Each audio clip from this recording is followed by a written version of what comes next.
Do you feel more focused when you're doing something with your body, like chewing gum or simply moving your fingers? If so, you're a tactile learner and have much to learn. Hi, I'm Fidencia from Gradehacker, the non-traditional student #1 resource. Because we have years helping students with their classes, we know how crucial it is to use your study time efficiently. As a tactile learner, the first thing you need to do is to find an environment where you can move around freely. Choose a place where you can concentrate and focus best by doing all the physical movement you need. You deserve a space to move. A standing desk can be a great option for tactile learners, but being somewhere where you can move and walk from side to side will be more than enough. Using your body more will be a game changer for your studying. That's why getting creative and physically acting out your topics will allow you to remember them for the test. If you're asking, what does it mean to act out a topic? Don't worry, there is no right way to do it, and it's as simple as it sounds. Any movement pattern you can recreate to mimic certain information will be useful. I know, maybe you'll look silly if you start gesticulating in the middle of the exam, but you'll thank us when you see how much you remember. We have more tips for your study sessions, and one of the most important ones is to do something physically during your break. Pausing your studies doesn't mean checking Instagram for 10 minutes.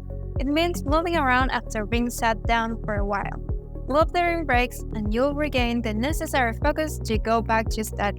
We recommend exercises such as stretching, walking around the house, go out to get you something, or anything else that will get you moving. Something else you need to consider is that studying for long periods of time will not be the best call for you.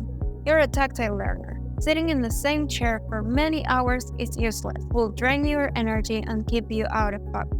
That's why you need to take regular breaks and of course, use them to move around. And hey, this is great for time management too. Set beforehand how much you'll need to dedicate to each session.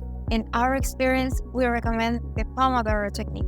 Just put a timer on your phone for 25 minutes to work, then 5 minutes to chill, and repeat 3 or 4 times until you've earned a longer break.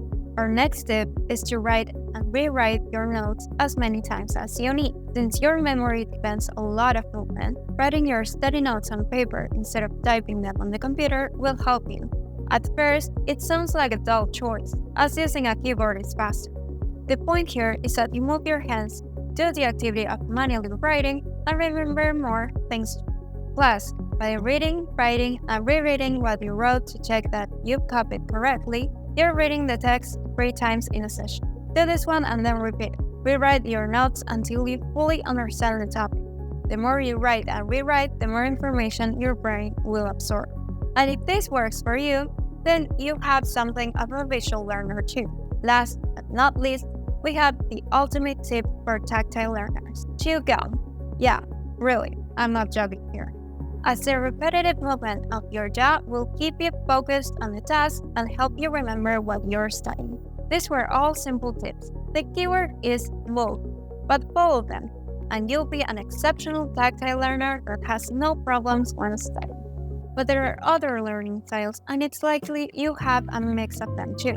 So go ahead and watch our video with more tips you need to implement. Don't forget to like and subscribe to our channel for more college hacks to graduate faster, and let us know in the comments if any of these help. Thanks for watching, and we'll see you next time.